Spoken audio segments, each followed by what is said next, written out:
Hey, what is going on, guys? It is Pharaoh. Welcome back. And today I have re-rolled that previous account that I had in episode 1. This will be episode 2 of the, I don't know if I'm calling it a beginner's guide here on this one or what I'm calling this particular series now. But this would be like episode 2, so if I'd continued that first account, this is where I would have picked up. So I did re-roll and a little more in-depth on how to do that. The way you do that is you go into here, and then you reset the server. Don't delete the account. You reset the server, and then you can you like type your name in, whatever it is, and then you can continuously reset over and over again. There's no time limit as far as I'm aware, and if there is, you don't get the currency quickly enough to hit the time limit where you would need to refresh sooner or reset sooner.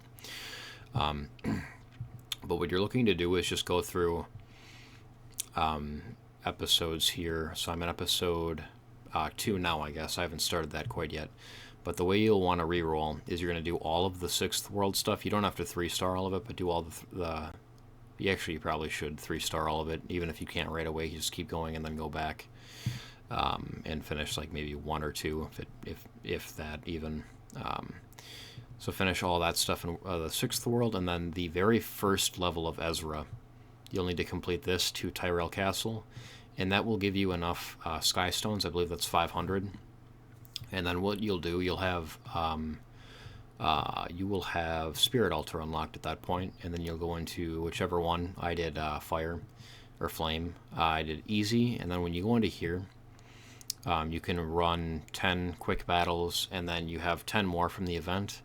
And then when you hit this here, it'll pop up an icon that'll say you can buy some amount. You can buy 6 of them, and the Sky Stones required to buy those quick battles increases each time. It'll be 500 total for 6 refreshes, which is the maximum you can do. So by finishing the 6th world and then that very first stage in Ezra there at the beginning of episode 1, you will have those 500 that you would need. And I think that is contingent on 3-starring everything in the 6th world, so maybe you would want to do 1 or 2 more stages in Ezra. But yeah, whatever gets you to 500 Sky Stones, it'll be right around there. For me, it was fine 3-starring the 6th world. I didn't have a problem with it. So yeah. And then you do get, in here, you'll have 10 penguins each reset you do, so you can throw them into like Free Spiritia, Victorica, Angelica, and it'll be easier to get the 6th world done. It won't be hard at all. I don't think you can use them until you complete the first area of the 6th world, and then they become available, or like halfway into the second one they become available. And that's around the time you get Free Spiritia anyway. And yeah, so not hard to get through that stuff. But then you'll just quick battle easy mode on the Flame Spirit Altar, and then you'll get the carrots you need. And you are pretty likely to get 30 doing all those, because you get in here, you'll get more energy. You'll have leaves as well in your mailbox when you reset, so you'll have enough energy to do that as well. You're getting 10 more here and 200 energy here. That'll be used up. And then, yeah, in about that number of battles, you'll get the golden carrots you need for the carrot exchange. And then whichever one you would prefer to do, you can do either the light 5-star first, or you can go ahead and do the dark 5-star first. It'll be 30 golden carrots for a new account. So yeah, you just have to be lucky enough to pull them 3 times, I guess, which again, in doing those number of stages and doing the repeat battles, it's right about on rates for getting 30 anyway. If you didn't quite get 30, you probably would have 20, and then just keep farming into the campaign, keep farming Ezra or into the second one, even if you need to just get those golden carrots. You could refresh, or not refresh. You could just keep rolling the easy for the Spirit Altars as well and do that. I think it would probably be more intelligent to just do the adventure area like Ezra and then so forth, because then if you do end up keeping the account, you're a little farther ahead anyway than just sitting there farming easy for Spirit Altars. But it'll be right about 30. It'll are kind of the rates for doing what I've described in terms of the battles. So it'll end up being 80 80 battles, because you're getting 10 here, you're getting 10 on the day, and then you're getting six refreshes. So 60 from refreshes, 10 from here, and 10 for starting the account. So 80 total. And then again, the other stages will take you over 100, and it's a 2.5 rate for getting the carrots. So it'll be quite close to 30. So anyway, with that explained, yeah, you can go for either one first. If there is a particular 5-star you're looking for on either of these elements, I would just go with that element first. And then if you don't get what you wanted, if you're really hard set on getting one specific 5-star, then just go for that and keep resetting until you get that specific one you want. So for this account, originally I was hoping to get like New Moon Luna or Dragon Bride Senya, and then the dark one could have been like Sea Phantom Politis or Harseti, or I would have been happy with Lone Crescent Bellona or Strays as well. But what I ended up with was also quite good in my opinion. So yeah, we'll get to the part where I 6-star Raz as well. I'm working on Raz, Angelica, Free Spiritaria, and Arbiter Vildred. For my 4-star pulls here, we got Moon Bunny Dominial and Sinful Angelica, so pretty good stuff there. And then Dragon King Sharoon was the first one I did. I summoned the light ones first because for me it was like, yeah, I really want a New Moon Luna or Dragon Bride Senya. But when I got Dragon King Sharoon, I was like, well, this pairs extremely well with Rinnak, the new limited unit we've got going on right now. So it'd be great to be set up for PvP that way too, having a good combination. And then I proceeded a little farther and I got Strays from the Dark ticket, so I'm very happy with that. I'm going to keep this account.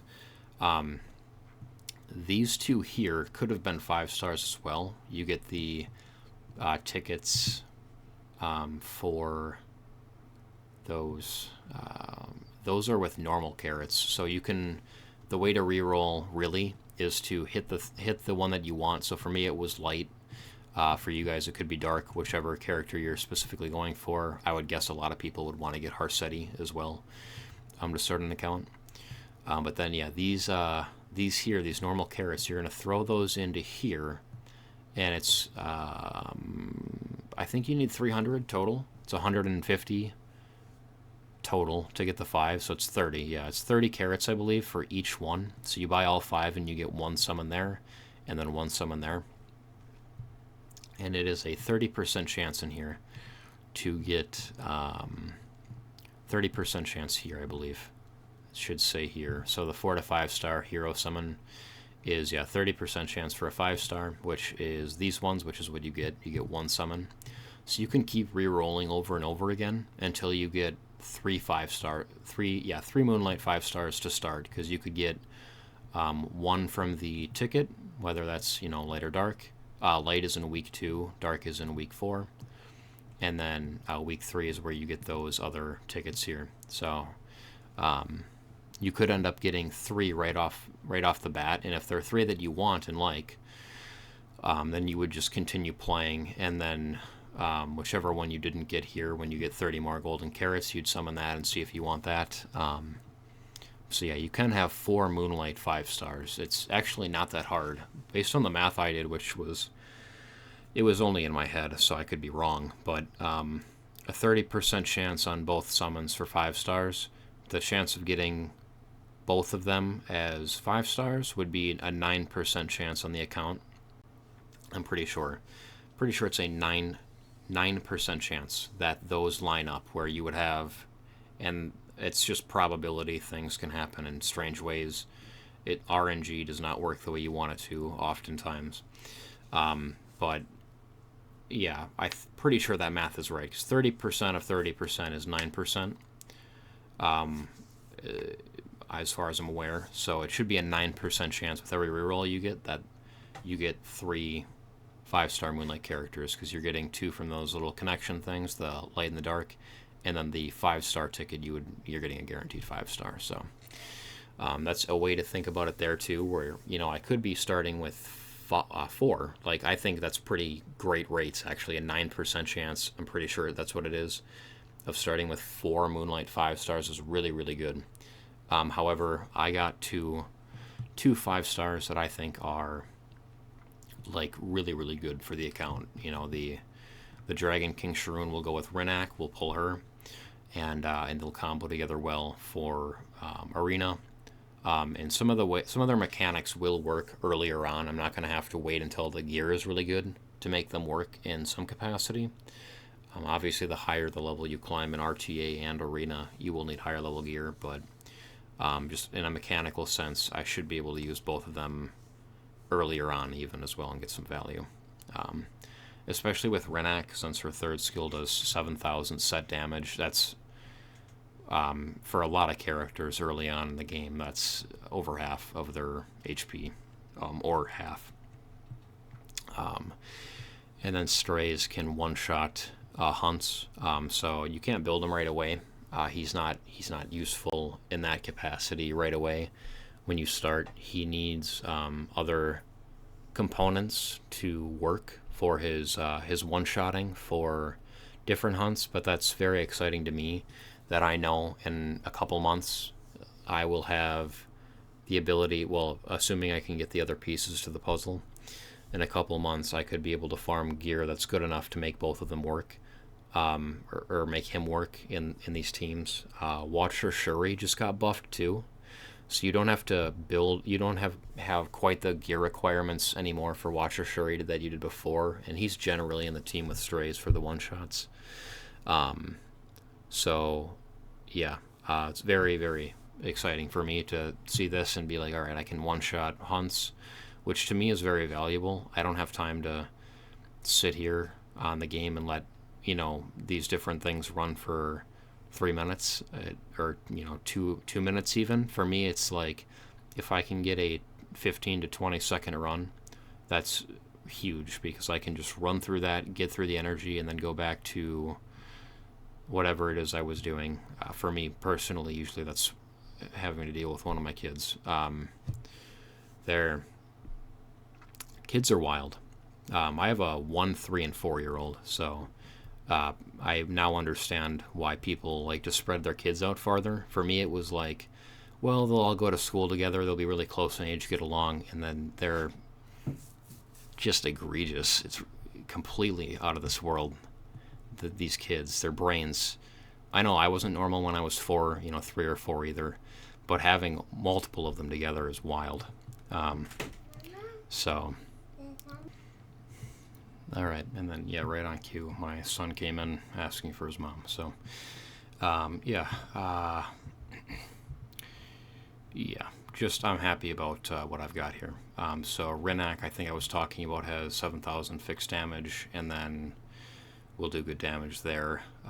Dragon King Sharoon, I'm not super familiar with. Attacks all enemies, decreasing buff durations by 2 turns for an 80% chance to inflict class debuff, and decreasing combat readiness by 20%. Okay, can either decrease attack or decrease defense, which is cool, and then can stun on the first skill, and increases combat readiness of the ally with the highest attack except for the caster by 20%. And then when you soul burn, increases the effect chance to 100%, so it'll be a 100% chance to stun. At the end of somebody's turn, when an ally is inflicted with a debuff which prevents movement, stun, sleep, and fear, grants Cascade to all allies and dispels all debuffs which prevent movement, before increasing combat readiness of the caster by 25%. Cascade, after attacking, deals 4,000 fixed damage to the target, dispelled after attacking. Okay, so really a lot about fixed damage here. Just tanky, keeping things tanky and dealing fixed damage seems to be the way. Sinful Angelica used to be pretty good for PvE. I assume she'll still be good, sort of like a bridge between beginner teams to more intermediate teams, and then finally I'll end up using a Strays team. If you guys do go for him, because he can one-shot, I should warn you that it can be hard to make those teams work. So don't force it early on. Just use the beginner teams. Use more basic characters, things that are easier to gear. Don't try to force strays early on. It's an easier progression path to just go from beginner to intermediate to hard, which he would be the hard mode. And then Moon Bunny Dominial, I just love the way that she looks, like the character design, the moons, the stars, and the I don't know what this is, a scarf, something she's wearing. Anyway, I haven't really prioritized Victorica. If you guys are wondering when you're starting between Raz and Victorica, I personally think Raz is better because he does do a specialty change. And then with this update, I'm wondering if we're going to get like a third awakening kind of thing for him where he'll become Genesis Raz. I'm not really sure about that yet. But that would be cool. Angelica, just leave her at 50. I wouldn't take her to 60. I would not 6-star her. Free Spirit Tieria is fine to 6-star. Arbiter Vildred is fine to 6-star. Most of the Moonlight 5-stars you get right away are not going to be usable early on. There are some. There are definitely some, like that you could use immediately, like a Lone Crescent Bellona. I know is good, like immediately is good. But I can't think of any others. None that you would reroll for that you would actually want to keep, at least. A lot of them are PvP focused. You're trying to set yourself up for later into the account. So we'll get more into some progression stuff now then. Raz was 6-star because I was able to do this path here, path 7. So clear episode 1, chapter 5. And then you get this. So I kept him at 3 stars. And then when I was able to pass this, I just used this potion on him immediately to make him a 6-star. I will 100% be using him. At the very least for Golem. I'm sure he's good for a lot of other areas really early on because you don't have much anyway. But yeah, he will definitely be usable. Angelica is not usable, in my opinion, too far beyond getting the first or second stage of Wyvern done. Once you get Brig, she's completely out of the team. We'll get into that in the next episode. Free Spirit Tieria is fine to do really whatever you want with. I picked Arbiter Vildred, which I think is better than Spectre Tenebria personally. I don't know why some people so strongly suggest Spectre Tenebria. Obviously, they have success in what they do. That's why they continue to pick her. But I would rather just have an AoE damage dealer that's hard to kill in Arena and will help carry you early on. So, Dragon King, Sharoon here, and Rinnak are great. But, earlier on, just cleave the enemy. There's no point in not just cleaving your way through things. Especially in Arena. There is another thing. You can pick up Spectre Tenebria if you wanted to push Abyss hard, really hard early on, and then switch over to Arbiter Vildred. That's an idea, I guess. You could do that. I feel like if you're that stuck on Abyss, you could just go back to different areas, level up your gear, level up more characters, and go back later on, and there'll be what you need already. You've already built what you need later on to take care of it. So, it's your choice though. Whatever you guys want to choose to do. But yeah, I think using those pots on 3 stars or 4 stars at the most are the best case scenario for those. Those red potions that instantly 6-star stuff, I wouldn't use those for 5 stars. Like, they're already 5-star. Just do farming to get the blossoms to promote in here. Like, just do it that way. And you can combine stuff as well. You can come in here to the sanctuary and get these as well in here. So yeah, just farm Stigma. You don't farm those things. I don't know what they were called. I think they were Breath of Orbis. They looked like a prism kind of thing. A triangle prism. I'm pretty sure they were called Breath of Orbises, and you would upgrade different sanctuary areas. Now it's just stock and standard. You don't do any upgrading. Everything is at its best function and form based on what those upgrades would have done in the past. So you won't have to worry about collecting any of that stuff anymore. And you can still cultivate the Molagoras to get them faster. So that's still there. But yeah, um, we're gonna do some summoning here as well. I don't think there's much to say in terms of like getting through episode 1. I think it's pretty easy. Just 5-star your Angelica, 5-star your um, Free Spiritaria. I took Arbiter Vildred, so I had him for a damage dealer. If you didn't, I mean, there's so many summons available, you might get something else that's usable to help get you through. You could use Mercedes as well. Mercedes will carry you too. She is actually a usable character. Um, but yeah, you get Iceria for free now. I think I said that in the first episode. And Song of Stars. That's, yeah, Song of Stars is awesome to get for free. Um, but yeah, there's a bunch of free stuff going on right now, guys. So if you haven't jumped back in, you don't want to, you're not sure, there's 19 days left. You can wait a couple more days, but I would start getting those rerolls together. Those could take you a couple days to get the account you want, and then of course you want to be able to farm all the carrots you need to come back through, get all your, your 5-stars here. You could just select some. Some are random. There's a limited 5-star thing here. I don't get to even show it because I don't have enough currency. But yeah, there's a artifact selector. There's a limited artifact selector here too. There's a slate. There's a bottle for devotion skill increase and artifact limit break. And then yeah, there's different gear in here too. I actually bought some gear out of here. So I bought the destruction gear out of the week 2 to throw on Vildred, Arbiter Vildred.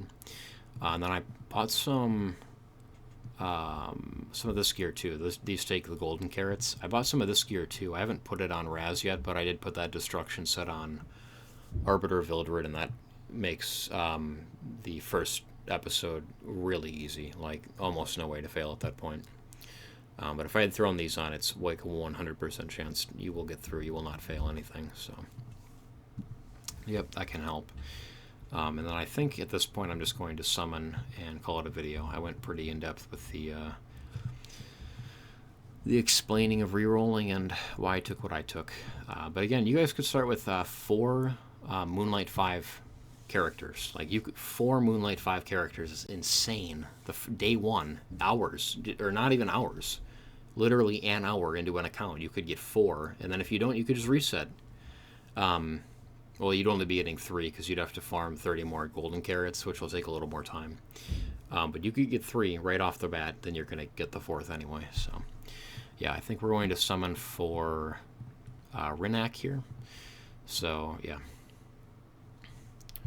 If I didn't care about getting Rinnak, which I don't know why you wouldn't. I mean, if you can go ahead and pick up a limited character right away, you might as well. Unless it's really that bad. Like, I don't want to call any of them bad, but like if it was Summer Break Charlotte, maybe I would skip that. There's other ones too that they aren't great, but yeah. Okay, and we just had the DN banner as well, but I had her. I just felt that re-rolling would be better. Do the re-roll, get some better Moonlight heroes. I had Sylvan Sage Vivian, and then I don't know what I pulled. It was not something I wanted. I was definitely not happy to get it. I can't think of what it was. Another account that I had re-rolled ended up being, I got Sea Phantom Politis from one, because I did the Dark 5-star ticket once first, and then I got her. But I was like, well, that's cool, but I don't have the other 5 stars with it, and that's not one that I'm super concerned about, was Sea Phantom Politis, so I just kept it pushing there. Okay, what did we get? We get the artifact then? Okay, cool. Oh, not hers. Not her artifact, though.